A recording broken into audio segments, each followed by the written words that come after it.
My name's Phil Williams and I would like to welcome you to Audio Angling, the podcast site of fishingfilmsandfacts.co.uk. Fossil fuel burning power stations using coal, oil and gas add carbon dioxide to the atmosphere, which in turn contributes to global warming, leading to rising sea temperatures. On the other hand, nuclear power stations abstract huge volumes of water which absorbs heat from the reactors before being released back into the environment. Even the so-called greener alternatives such as wave and wind power are not without their problems, by virtue of the way they deliver the power they generate back to land. At the moment I'm sat in a caravan at Marton near Blackpool with IFCA member and ex-science teacher Brian Crawford, who over the years has made a detailed study of just this problem. So in angling terms, explain to us the problems with each. There's many problems with fossil fuels. As a retired teacher of physics to A-level and teacher chemistry to A-level, I've taught about the issues regarding fossil fuel generation of power and nuclear energy and alternative energy generation, and also as an angler I've always been concerned about the effects that these might have on fishing.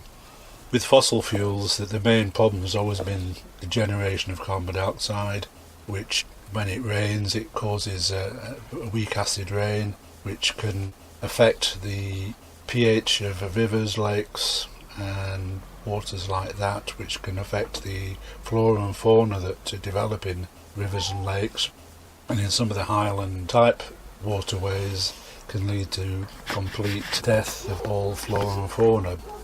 Recently there's been this problem about what we call global warming as the greenhouse effect.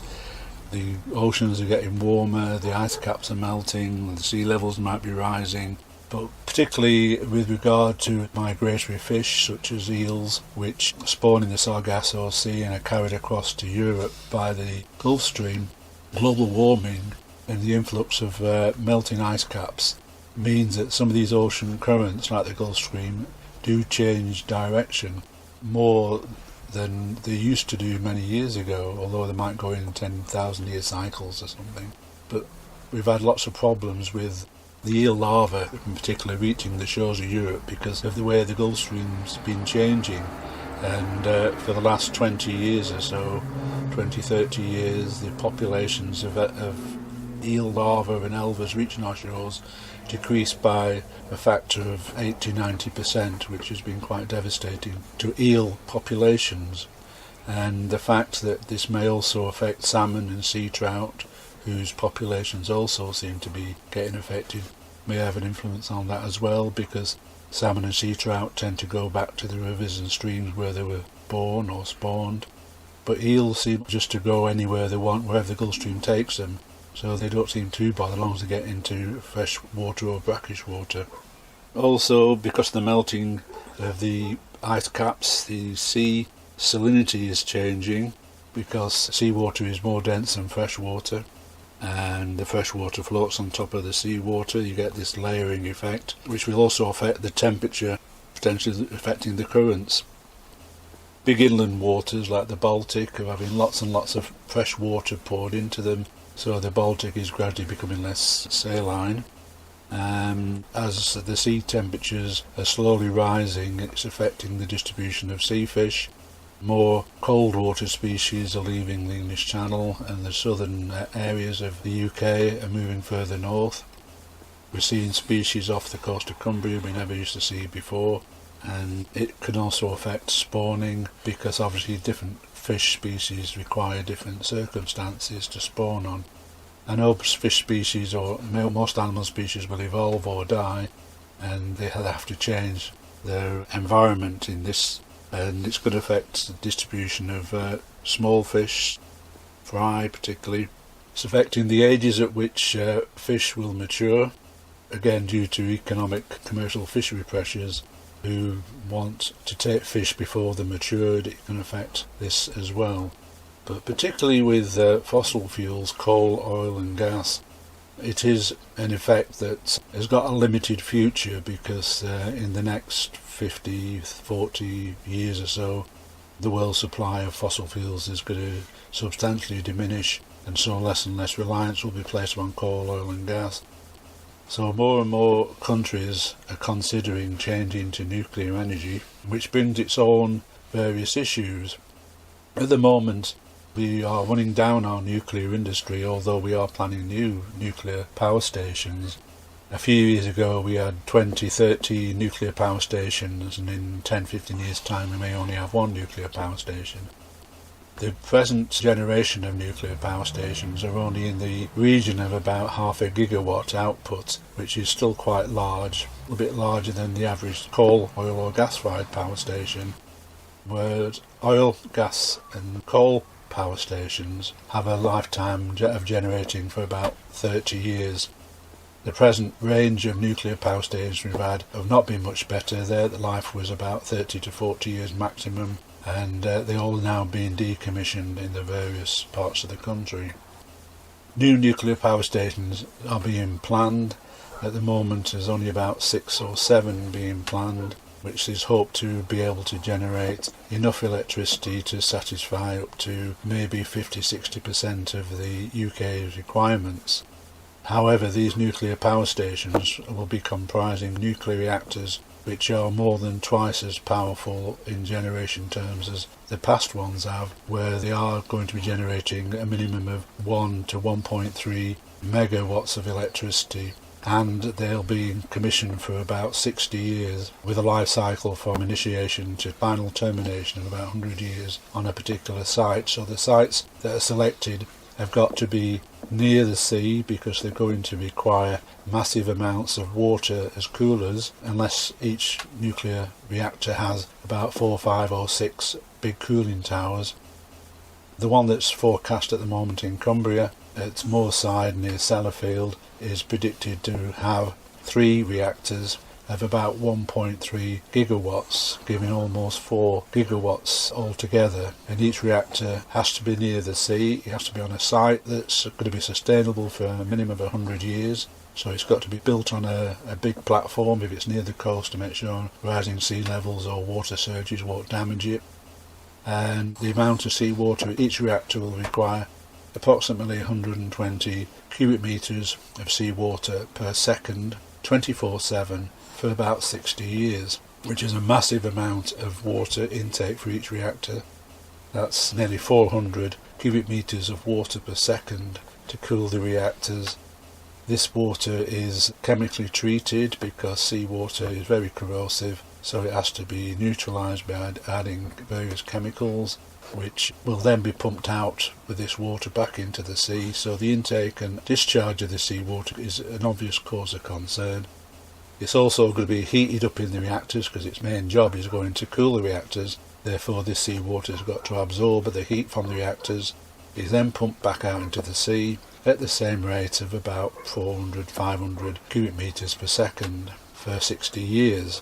And the problem mainly is that the area where the water is going to be abstracted from, off the Cumbrian coast, is like a huge bay where, with tides, the water moves in one direction for 6 hours, and the tide turns and brings it back again over a period of 6 hours, and it operates this cycle twice a day. So the water that's been abstracted and returned back into the coastal waters will gradually, over 60 years, become warmer and a different chemical composition.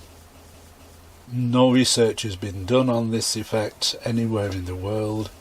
The main problem obviously is if the water off the Cumbrian coast gets warmer and chemically changed, it's got to change the flora and fauna that are present. And the Cumbrian coast has had coastal surveys carried out now for the past 20 years. So what is there at the present time is well documented, and this research should carry on, especially if a new nuclear power station is built and brought into operation by 2023, to find out the effect of any of this warming of the coastal seawater and its chemical changes, to see how it will affect quite a few of these protected areas. Because off the Cumbrian coast we do have these conservation zones now, marine conservation zones, and we have certain marine protected areas, There's lots of European designations off the coast for special protected areas, bird protected areas, Ramsar sites, natterjack toad breeding areas. All of these could be affected by warmer water and different chemically constituted water.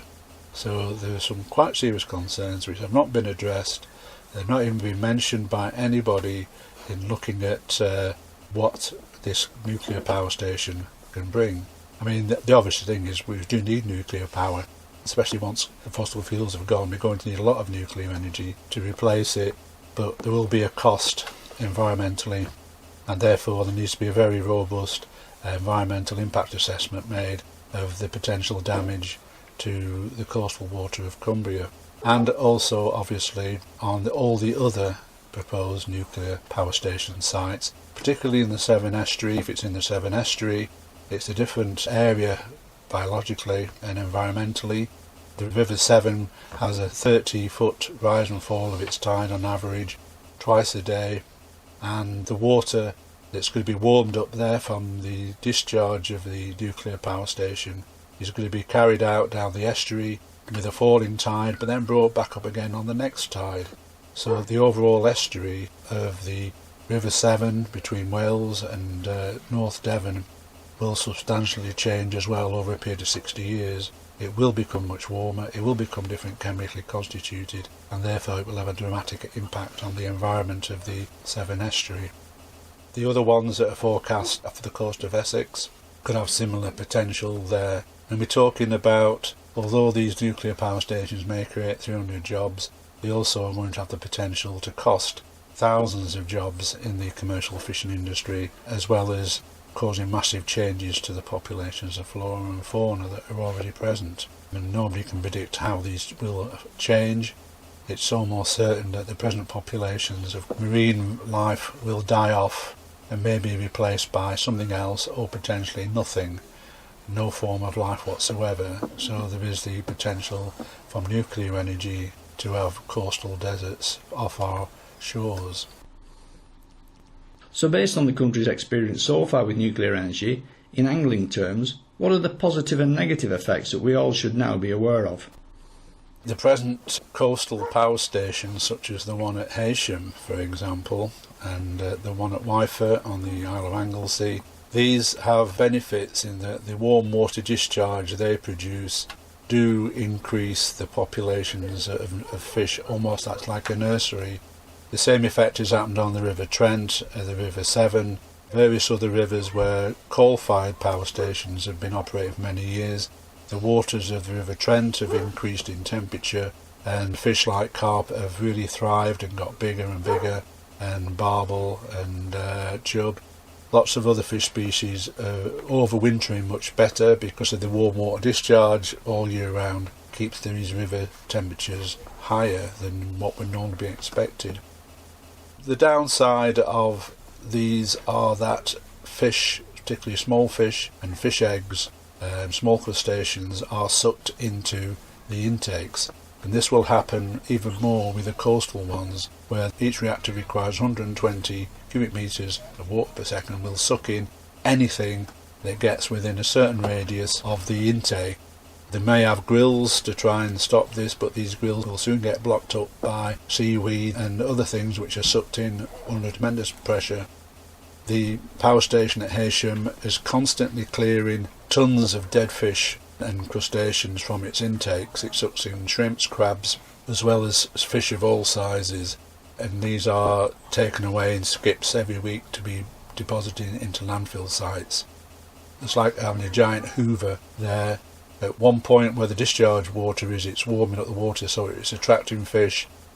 Fish do get sucked into the power stations where they're churned up and passed out again with the discharge, and this mashed up warm fish acts like an attractant to even more fish, so it becomes almost a cyclic event, creating a fishery but also destroying the fishery until eventually obviously there'll be no more fish left in that area.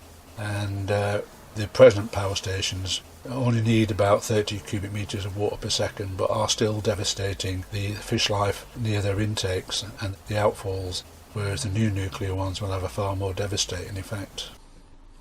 You and I both attended a presentation given by National Grid regarding the new nuclear power station proposed for Cumbria, where they said they wanted a tunnel under Morecambe Bay to route the power cables into the grid system. Not only that, but the tunnel would also have an access manhole on the surrounding island reef midpoint, and that the power would be converted from alternating current or AC to direct current to DC, then back again once it reached the shore. Now that is a lot of proposed expenditure. It begs the question then that if National Grid are willing to convert AC to DC, in light of the harmful effects of certain fish species, and in particular cartilaginous fish from electromagnetic fields created by AC, why are offshore wind farms not being asked to do the same? The thing about the transfer of electricity via cables is the longer the distance, the more you lose due to heat energy. AC current generates the heat because it's changing direction 50 times a second, 50 Hertz. Whereas if you want to transport it a long way by cable, especially under the sea, you have to convert it to DC, which loses far, far less of its energy, and obviously far less is converted to heat. So you would need a converter. And when they were looking at this for the linking the moorside power station with Heysham with offshore cables, because of the distance, they couldn't use AC cables, they would have to use DC cables, and they always work in terms of having a dual circuit, two separate circuits, and therefore they would need two converters at moorside to convert the AC to DC, and wherever these cables were brought ashore, near Blackpool or Fleetwood, they would need two more converters to convert the DC back to AC. Each of these converters cost £200 million, but they don't exist at the present time. They would cost £200 million at current day prices, but by the time they would be available or required, it would cost far more.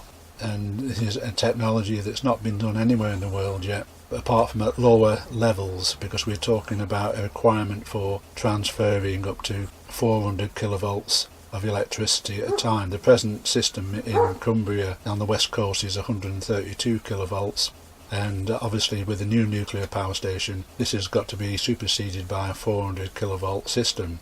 So if they're taking this out to sea, it would cost £1 billion just to get the converters, and then potentially another £1 to £2 billion for the cost of laying the cables. Every time they met another cable from, say, a wind farm, it costs £6 million per cable to bridge it. And there was actually 4 cables, because they work in pairs and parallel circuits. So it would cost £24 million every time they came to cross another cable or gas pipe or telephone line. Anything that had to be crossed would add to the cost. So in the end they realised it's going to be very expensive. Then there was the issue of Esmeals, which is the firing range on the Cumbrian coast, which has been firing out shells up to 25 miles for over 100 years. So there's quite a big reef of shells and unexploded armaments there, and the ministry would not give them permission to go anywhere near it. We've had to go around it almost to the Isle of Man, which would again increase the cost. So in the end they decided to park the idea of running an offshore cable. So now they're looking at replacing the onshore 132 system with a new 400 volt system from moorside down to Barrow, and at Barrow they're considering building a 4 metre diameter tunnel under Morecambe Bay from Rampside at Barrow across to Heysham. Because of the distance and cooling effects, because again these will be carrying AC, they won't be carrying DC, these tunnels will get very hot, so they have to have a very efficient ventilation system with cooling fans, and they decided they're going to need to build a 30 metre diameter island in the middle of Morecambe Bay, but in an area that never dries out, so the base will always be underwater, so that people can't walk out there and climb on it or anything like that. And it would be steep-sided so that boats can't moor up to it or anything like that, but there would be obviously a helicopter landing pad on top. This would be a ventilation shaft and an access for workmen, or emergency exit for workmen who are in the tunnel all the time. So there will be 4 cables in 2 pairs carrying the electricity from Rampside down to Heysham. And over the years this will probably become quite weathered and just become a natural feature of Morecambe Bay without being too intrusive, with beneficial fish attracting properties if we're allowed to fish near it.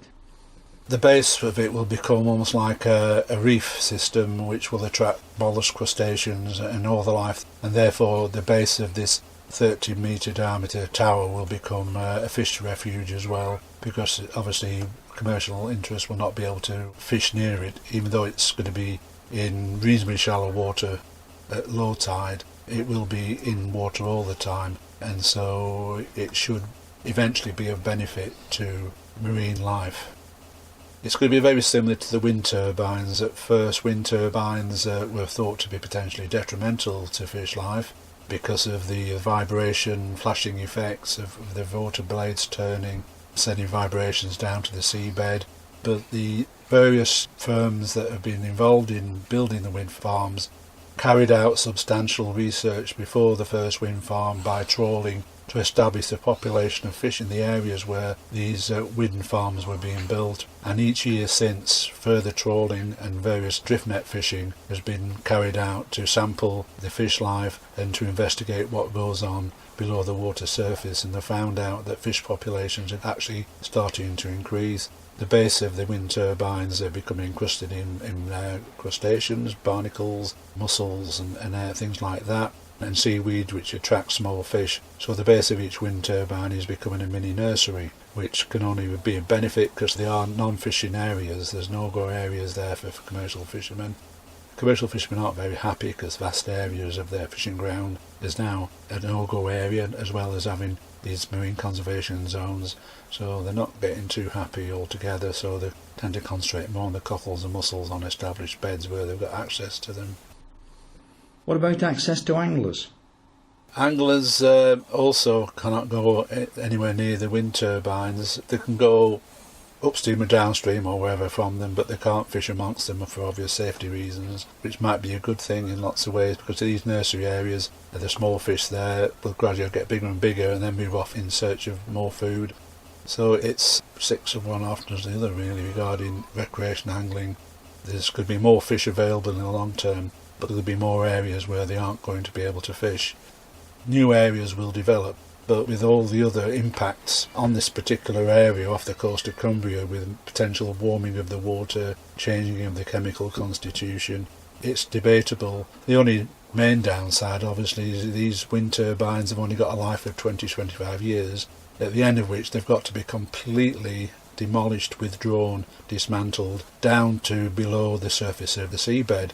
So all these sanctuaries will eventually disappear.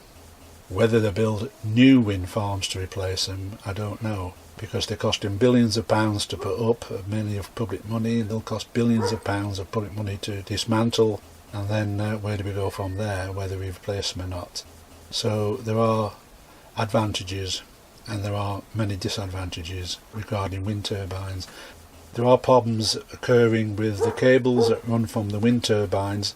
Each wind turbine is connected to a central unit which takes a number of wind turbines and combines it into one cable that comes ashore at Heysham.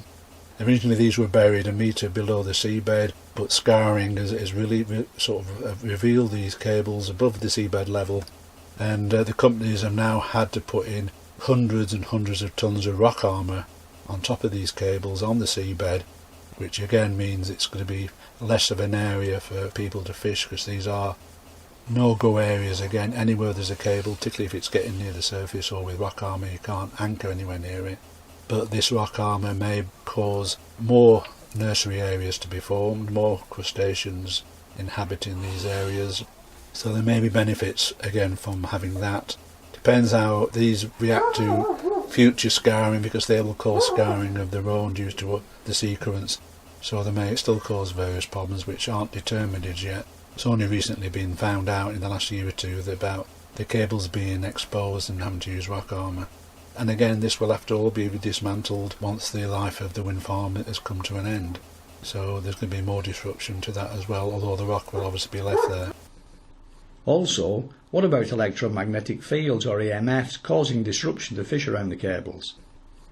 I've had discussions with them about that, because obviously being a physics teacher, I know the effect of AC or DC passing through a wire causing magnetic fields, and it will do, especially if we would have had the 400 kilovolt cables buried.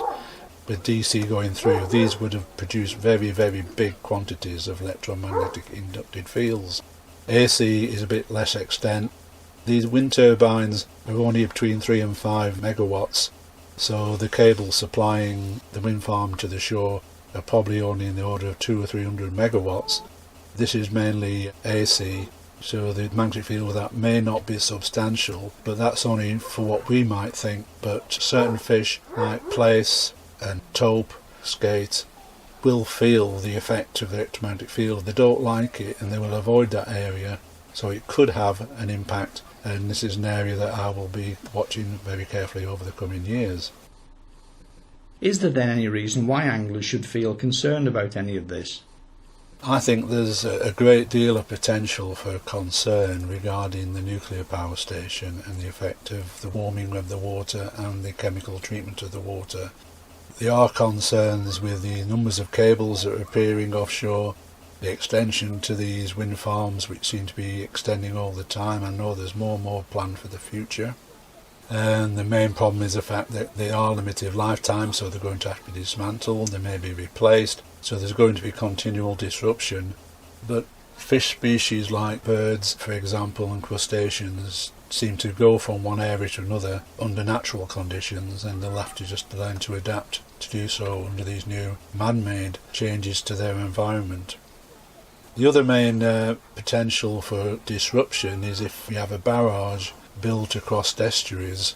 I know there's done feasibility studies for the Solway estuary, for the Duddon estuary, for the Ribble estuary, Morecambe Bay even, and River Severn estuary, thinking of barrages or forms of water capture to allow the captured water to discharge through turbines to generate electricity. The big advantage obviously is that the electricity produced is totally predictable because they know what the tides are going to do, whether they're spring tides, neap tides. If we get wind generated surges, we can cope with that much better. We won't get as much flooding in some of these areas or coastal erosion. So there's positive effects in that respect. The downside, obviously, the turbines have got a reputation of chopping fish to pieces, particularly on migratory fish like salmon, sea trout and eels. For example, on the outlet from Lake Windermere into the River Leven, there is a hydroelectricity system there which frequently chops up eels. Dead eels are found downstream or in the traps that are near it, and it may have an effect on any migratory fish coming out of Windermere, which does hold salmons and maybe sea trout, and certainly Coniston.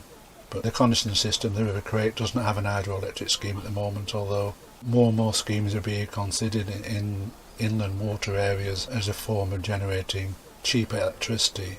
But it's not cheap because there's always a price to it, and the price will be the death to migratory fish. A price that will, as ever, be paid by fishermen, for whom stocks are struggling anyway without this particular level of additional burden. My thanks then to Brian Crawford for explaining both the science and the problems to us here.